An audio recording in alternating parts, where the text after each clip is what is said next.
Қайырлы күн, құрметті тыңдармандар. IT подкастының кезекті саны эфирде. Бүгінгі тақырыбымыз жастардың арасындағы психологиялық денсаулық мәселелері, стресс, депрессия және мазасыздықтың көбею себептері мен оның шешу жолдары. Студиямыздың қонақтарын таныстырып өтейін. Халықаралық ақпараттық технологиялар университетінің оқытушысы Шынар Ыдырышқызы, журналистика мамандығының бірінші курс студенттері Ақнұр Ақылбек және студент әрі блогер Нұрай Икина. Қош келдіңіздер. Саламатсыз ба? Сәлеметсіз бе? Сәлеметсіз бе? Жалпы жастардың арасында психологиялық қиындықтар көбеюде және ондай пікірлер жиі айтылады. Әрине бұл пікірлердің негізі бар. Алдымен осы мәселелердің себептерін талқылайық. Шынар ханым, сіздің ойыңызша жастар неге стресске жиі шалдығады? Енді мен бірнеше жыл оқытушылық қызметте жүрмін. Жастармен көп жұмыс істеймін. Жылдан жылға балалардың ашушаңдылығы көп байқалады, сөз көтере алмайды, одан кейін сөз қайтару, бұның барлығы психологиялық ауытқу деп есептеймін мен. Енді оқытушы болғаннан кейін біз психолог болып кетеміз ғой. Балалардың мен бірақ нәрсені айта аламын, ол әлеуметтік желіге қатты тәуелді қазіргі жастар. Сабақта да отырады, үйде де, көлікте кетіп бара жатқанда да байқаймыз ғой. Енді біз осы оқытушылық қызметте жүргеннен кейін жастар арасында осы мәселе бойынша сауалнама жүргіздік. Сонда сауалнама нәтижесі жастардың түнгі 2-3-ке дейін әлеуметтік желіде отыратынын көрсетті. Енді 2-3-ке дейін бала әлеуметтік желіде отырады, одан кейін 3-4 сағат ұйықтайды, таңертең сағат 8-де сабаққа келеді. Келгеннен кейін ешқандай дәрісті тыңдағысы келмейді, практикалық сабақты көргісі де келмейді, ешқандай сабаққа қызығушылық болмайды. Бұл содан кейін оқытушы одан әр нәрсені сұрайды ғой, енді жаңағы дәріске қатысты сауалдар қояды, практикалық сабақтарды нақтылау үшін түрлі сауалдар қойған кезде ол балалар ол ақпаратты қабылдамайды. Көбісі қабылдамайды, одан кейін олар стресске түседі. Жаңағы аралық бақылау ала алмайды, уақытылы тапсырмалардың бағаларын ала алмайды. Енді сондықтан бұл денсаулық әркімнің өзіне керек нәрсе. Сол себепті қаншалықты енді біз бұл әлеуметтік желіден кет алмаймыз, сондықтан да әр адам өзінің уақытына, өзінің денсаулығына жауаппен қарау керек. Белгілі бір уақытта әлеуметтік желіде отыру, белгілі бір уақытта жұмысқа бару, сосын кейін жаңа сабағын қарау, өйткені бұның тәуелділіктің арты жақсы нәрсеге апармайды. Ең бастысы, қазір ол жай ғана ашушаңдылық, ертең ол мүмкін Алла сақтасын үлкен бір психикалық орталықтардан шығаруға ықтимал. Негізі бұл мәселе қазіргі жастардың арасында жиі болады. Ақнұр, сенің басынан осындай стресс, депрессияға түсу сияқты жағдайлар болды ма? Егер болса, сен оны қалай жеңдің? Әрине болды. Яғни осы жоғарғы оқу орнына түспей тұрып, әр оқушы енді ұлттық бірыңғай тестілеуден өтеді. Сол кезде енді стресске түскенім рас. Яғни уақыт тығыз, тапсырмалар көп, ал нәтижеге деген жауапкершілік өте жоғары болды. Бірақ мен оны тиімді басқаруға тырыстым. Біріншіден, яғни мен күн тәртібін дұрыстадым, яғни күн тәртібімді жоспарлай білдім. Екіншіден, спортпен айналыстым, себебі ол маған көптеген энергиялар берді, оқудан шаршамауға көмектесті. Үшіншіден, ата-анам мен достарымның қолдауы маңызды болды, яғни мен олардан қолдау сұрадым. Бұл маған үлкен күш берді. Ақнұрдың айтқаны мен толықтай келісемін. Ата-анамнан қолдау сұрадым деп отыр ғой.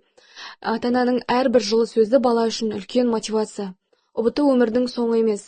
Мен блогымды осы мәселеге байланысты жүргіземін, яғни менің оқырмандарымның 80% мектеп оқушылары және бітіруші түлектер. Ендеше осы мәселелерді қалай шешуге болатынын қарастырайық. Шынар ханым, жастарға бұл мәселе бойынша қандай кеңестер берер едіңіз? Енді сіздер жассыздар ғой да әлі. Былай қарасаңыздар, жас буынсыздар. Сіздердің алдарыңызда әлі неше түрлі өмірлік қиындықтар болады. Оның әр қайсысына сіздер бұлай стресске түсе беретін болсаңыздар, жаңа айттым ғой, арты жақсылыққа апармайды деп.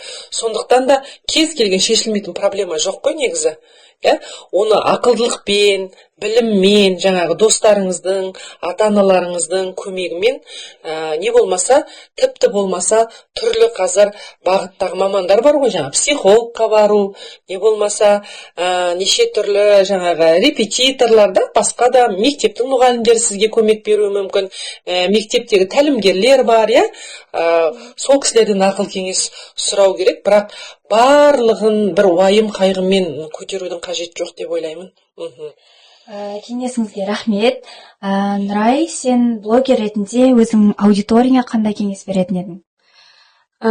Мен әрдайым шынайы болуға тырысамын. Жазылушыларымды әлеуметтік желіде идеал өмірді ғана көруге емес, шынайы өмірді де түсінуге шақырамын. Сондай-ақ мен оларға өзін-өзі қабылдау, кішкентай жетістіктерді бағалау сияқты кеңестер беремін. Ақнұр, сен өзіңді қалай қолдайсың? Психологиялық саулығыңды жақсарту үшін қандай істермен айналысасың? Мен көбінесе табиғатта серуендеуге тырысам. Себебі таза ауада уақыт өткізу адамның психологиясына, денсаулығына өте жақсы әсер береді. Сонымен қатар хоббиіммен айналысып, достарыммен уақыт бөлуге тырысам. Себебі ол жаңа айтып өткендей стресс деңгейін төмендетуге әсер береді. Және де психологтан кеңес сұраудан қорықпау керек, себебі ол мәселенің дұрыс шешімі деп білем. Шынар ханым, студенттерге психологиялық көмек ретінде университеттерде қандай шаралар ұйымдастырылу керек деп ойлайсыз? Енді әрбір университет балалардың психологиялық жағдайына ғана емес, жалпы тәрбиелік жағдайын жақсарту үшін түрлі шаралар ұйымдастырады. Біздің енді халықаралық ақпараттық технологиялар университеті мысалы түрлі кешкісін аниме, фильмдер сеансын ұйымдастырып жатады. Бұл да балалардың бір-бірімен қарым-қатынас жасауына және басқа мамандықтан достар табуына көмектеседі. Одан кейін жаңа мына Ақнұр айтып қалды ғой, хоббимен деп. Біздің балалар өздерінің сүйікті істерінен туындаған дүниелерді әкеп, бізде астында не болады? Фестиваль болады. Сол фестивальда дүниелерін әкеп сатып жатады. Ол тәтті дәмділер, я болмаса тоқыма бұйымдары, не болмаса әшекейлік бұйымдар біз сатып алып жатамыз. Бұның барлығы мен ойлаймын балалардың тек қана мына желіге тәуелділік емес, өздерінің бос уақыттарын осындай тиімді өткізуге әкелетін шаралар деп. Бұлардың қатарын көбейту керек әрине. Расымен де бұл шаралар университетіміздің студенттері үшін өте пайдалы болады деп ойлаймын. Бұл шаралардың арқасында стресс, депрессияның алдын алу өте оңай болады. Керемет пікірлер мен кеңестер айтылды. Қорытындылай келе, жастарға ең алдымен өздерін жақсы көруді, демалысқа уақыт бөлуді, өмірдің қиындықтарын қабылдай білуді үйрену маңызды. Құрметті қонақтар, бүгінгі подкастымыз аяқтамас бұрын өздеріңіздің соңғы қорытынды ойларыңызбен бөліссеңіздер. Шынар ханым. Жақсы. Енді қазір жастарға барлық мүмкіндік бар ғой. Не істеймін десеңіз де қолдарыңызда. Қазір ата-аналардың да жағдайлары, әлеуметтік жағдайлары жақсы. Сіздердің ауыздарыңыздан қандай бір осыны істегім келеді деген сөз шықса, соған қолдау көрсетуге дайын ата-ана көп. Сондықтан қазір мен балаларға айтар едім, мына әлеуметтік желідегі әдемі өмірге қызықпай, сол өмірді өздеріңе жасауды. Қазірден бастап жақсы бір іспен айналысуды, мысалы қыздарға айтар едім, бір кесте тігу, тоқыма тоқу, қазір қолдан шыққан бұйымдар қымбат болып жатыр ғой да. Түрлі қазір корзиналар, шұлықтар тоқу, әдемі гүлдер жасау, не болмаса әшеке бұйымдар жасау. Олдар да түрлі жақсы жаңағы ағаштан оюлар жасап, қазір неше түрлі жасап жатыр. Көріп жүрмін, анау бір мамандықта оқитын жігіт өткенде мына былғардан жасалған бұйымдар дайындайды екен. Мен балаларға бейне материал түсіріңдерші деп тапсырма бергем. Осындай нәрселермен айналысса деп ойлаймын да. Бұл біріншіден сіздің дамуыңызға көп ықпал етеді. Ол қолыңыздың, қол дегеннің әр нүктесі бар ғой, бұл әр органға жауап береді.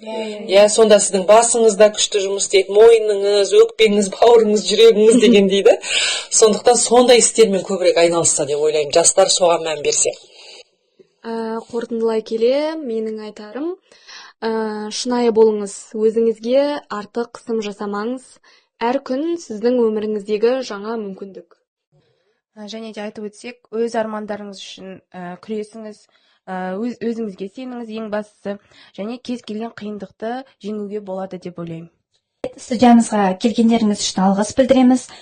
Құрметті тыңдармандар, естеріңізге сала кетейік, бүгін бізде қонақта болған Халықаралық ақпараттық технологиялар университетінің оқытушысы Шынар Ыдырышқызы, журналистика мамандығының 1-ші курс студенті Ақнұр Ақылбек, студент әрі блогер Нұрай Икина. Келесі әуе толқынында жүздескенше.